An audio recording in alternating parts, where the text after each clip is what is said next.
Welcome to our online White Belt course. During this course, you will quickly learn what Lean Six Sigma is, what it can be used for, and how the roles of this methodology are structured. With this information, you will know exactly how to continue your journey into the world of continuous improvement. This course consists of 3 lessons and an exam.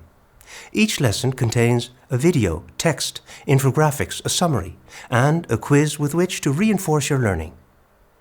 In the first lesson, we will discuss what Lean Six Sigma is by explaining and analyzing an extensive definition of the concept.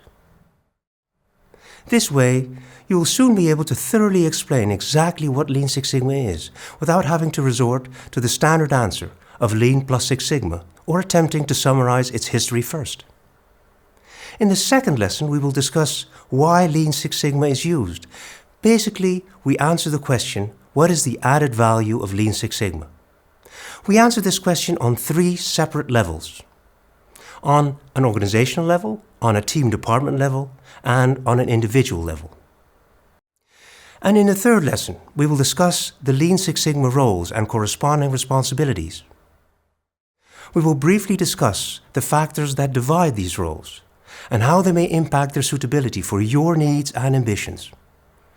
We hope you enjoy our course and acquire a fundamental grasp of Lean Six Sigma to guide your first steps into this new world.